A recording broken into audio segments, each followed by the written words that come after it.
Assalamualaikum warahmatullahi wabarakatuh. Kembali lagi bersama kami, Tobat Nakal Official.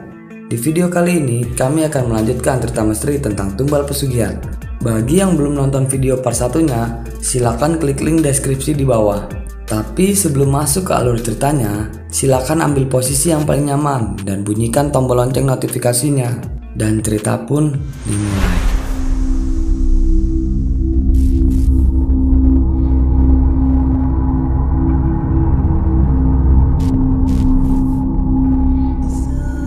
Aku tetap diam, tak menggeser pandanganku dari makhluk itu. Ia mengikuti kemana arah mataku. Mas Parto yang melihat itu, ia seperti mengucapkan sesuatu, tetapi aku tak bisa membacanya. Mas Parto terlihat begitu tegang, bibirnya gemetaran sambil mengangguk-ngangguk. Setelah itu, ia pergi begitu saja. "Bicara apa itu tadi, Mas?" tanyaku seketika setelah di dalam rumah. Sepertinya dia sudah tahu kalau aku mulai ragu menumbalkan bayimu. "Terus gimana, Mas? Kamu gak pingin punya anak dariku?" sahutku. Ia menyeruput kopinya sekali lagi. Kulihat lehernya bergerak lambat saat meneguk kopi hitam itu, seperti menahan sesuatu.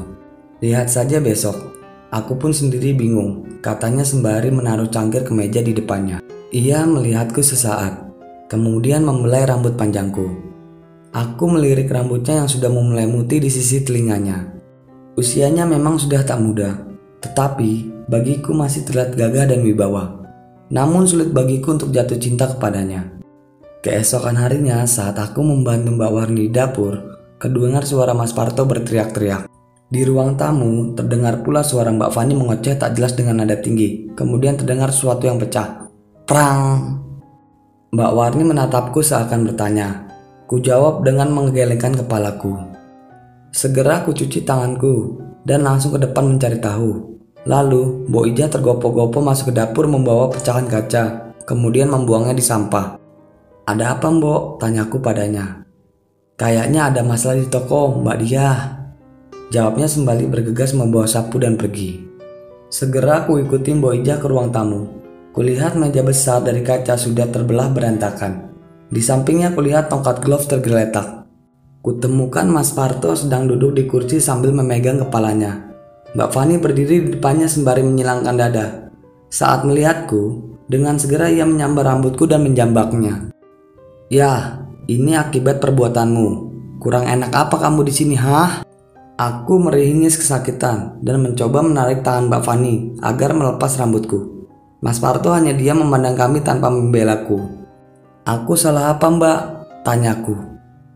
"Gara-gara kamu buat Mas Parto ragu numbalkan bayinya, sekarang pekerjaan Mas Parto jadi kacau. Monyet itu gak main-main, bakal menghabiskan seluruh harta kita kalau gak nurut sama dia." Mas Parto kemudian berdiri menarik tangan Mbak Fani. Ia melepaskannya. Aku lega memegang kepalaku sambil terus menangis. Rasanya udah mau jebol semua rambut dari akarnya. Jambakan perempuan yang lagi marah emang gak ada obat. "Gak usah menyalahkan dia. Harusnya kamu mikir siapa yang membuat dia masuk ke rumah ini. Kamu kan yang minta. Sekarang ya jangan salahkan aku kalau sampai tertarik dengan madu ini," jawab Mas Parto. Bagai tersambar petir di siang bolong, Mbak Fani terdiam mendengar ucapan Mas Parto. Kulihat matanya mulai berkaca-kaca. Mbak Fani menjatuhkan dirinya ke lantai. Ia terdiam menatap lantai dengan pandangan kosong. Kulihat air matanya mulai berlinang. Mas Parto tak memperdulikannya dan segera meninggalkan kami berdua. Mbok Ija segera mendekati kami, meraih Mbak Fani untuk berdiri kemudian mendudukannya di sofa. Aku tetap berdiri tak merubah posisiku. "Maafin saya, Mbak, aku cuma pingin nyelamatin bayiku, gak ada maksud yang lain," kataku sambil menunduk di hadapannya. "Aku ngerti, tapi aslinya yang salah itu Mas Parto. Kalau gak gara-gara dia pakai pesugihan monyet itu, gak bakal panjang begini, kita ini cuma korban." Mbok Ija segera pergi mengambil minum untuk Mbak Fani, meninggalkan kita berdua. "Aku bakal keluar dari rumah ini, Mbak. Aku gak pengen ngerusak hubunganmu sama Mas Parto." "Jangan, aku masih butuh kamu," kata Mbak Fani. "Aku udah gak mau hidup kayak gini, jadi budak nafsu terus anakku dibuang. Makanan yang tiap hari dimakan dari uang haram.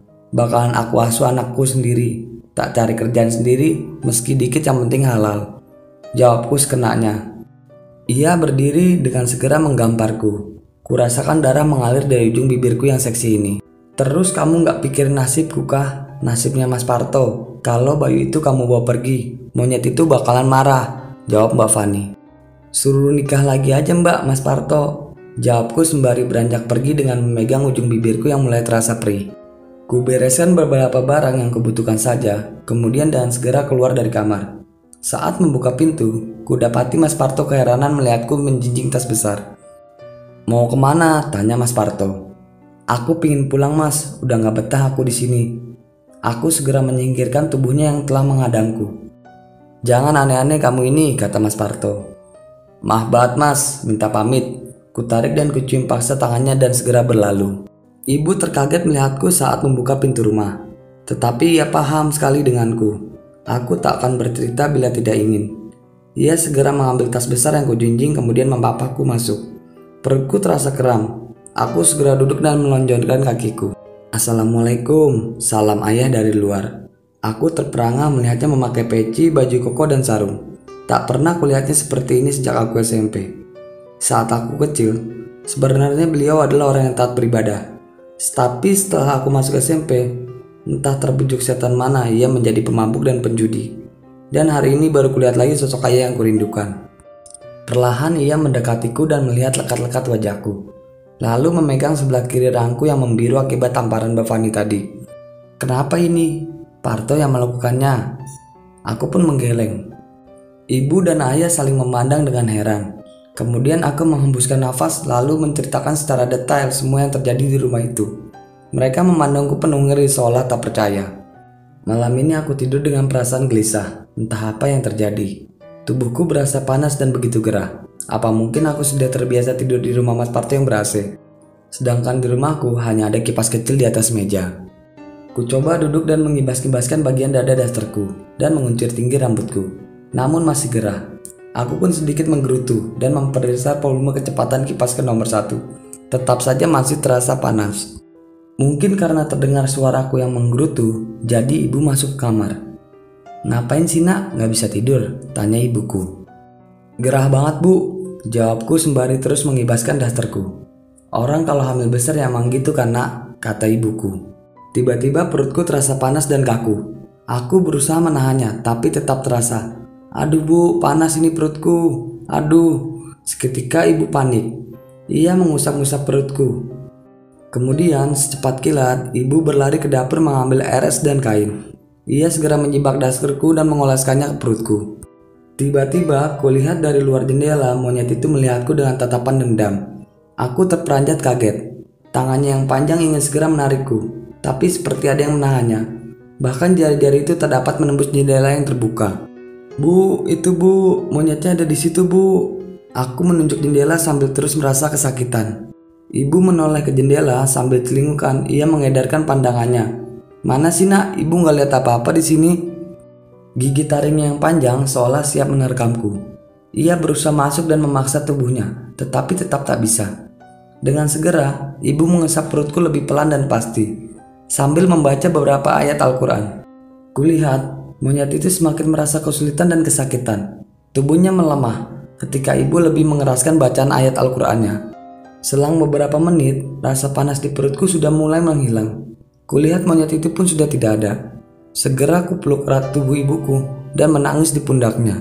Aku bersyukur berada di rumah ini, karena bayi yang seharusnya hari ini dijadikan tumbal masih tetap ada di dalam perutku.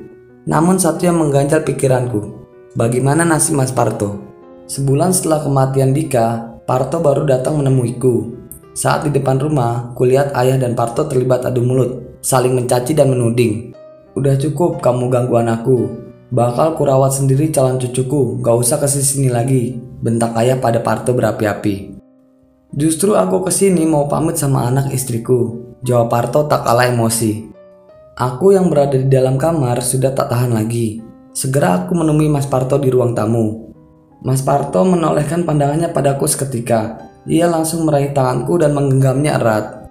Aku titip anakku ya, tolong dirawat yang baik, bakal tak akhiri semuanya nanti malam.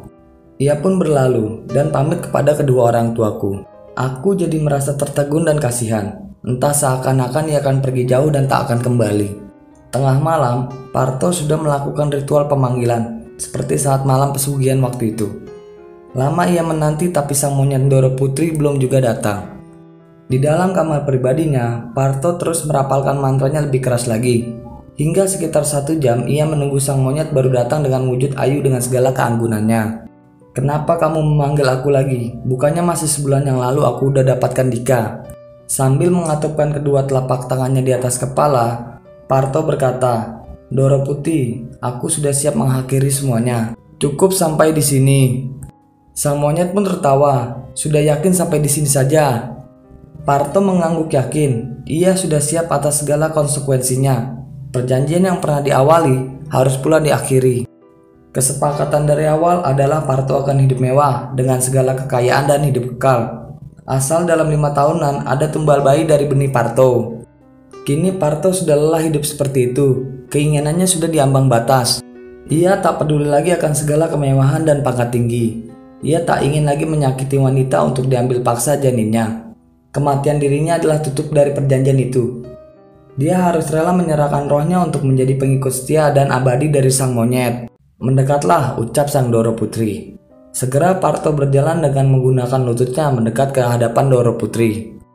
Saat sudah berada tepat di depannya, Doro Putri memegang kepala Parto, kemudian merubah wujudnya menjadi makhluk mengerikan itu. Parto sudah tak lagi merasakan ketakutannya. Ia hanya diam menatap istri gaibnya menampakkan wujud aslinya. Tangannya memegang kepalanya seketika memanjang. Demikian pula dengan tubuhnya membesar dan meninggi menjulang. Parto mengadahkan wajahnya, melihat dengan jelas penampakan sosok yang selama ini dia gauli. Sungguh menyeramkan dengan mata satu besar, mulut yang lebar, dan taring yang runcing memanjang. Seakan siap untuk menerkam dirinya. Berkali-kali ia menelan ludah, namun berusaha tetap tenang apapun yang terjadi. "Hei Parto, mulai detik ini aku terakhir melihat wajahmu. Setelah ini, rohmu harus jadi pengikut yang abadi. Demi janin yang kau tumbalkan, ku ambil rohmu dari jasadnya yang sudah menjadi hakku," ucap sang monyet jelas dan lugas. Seketika kepalanya seolah ditarik secara paksa. Parto berteriak kencang, karena seperti merasakan sakit yang teramat sangat. Perlahan tubuhnya seperti mulai mati rasa, dari ujung kaki kemudian merambat ke atas secara pelan dan pasti. Hingga saat detik terakhir, ia melihat Fanny membuka paksa pintu kamarnya. Fanny berlari ke arahnya sambil berteriak memanggil namanya, namun semua sudah berakhir. Tubuh Parto ambruk dengan keadaan yang mengenaskan. Wajahnya pucat membiru dengan mata yang melotot seperti kondisi Dika waktu itu. Tubuhnya menyusut dan mengering seperti sudah berumur ratusan tahun, seakan seluruh isinya disedot dengan paksa. Fanny mengangkat kepala Parto dan menaruh di pangkuannya. Ia menangis sejadi-jadinya. Dan cerita pun selesai. Bagi yang menonton video ini sampai habis, saya ucapkan terima kasih. Dan nantikan cerita misteri tentang pesugihan selanjutnya.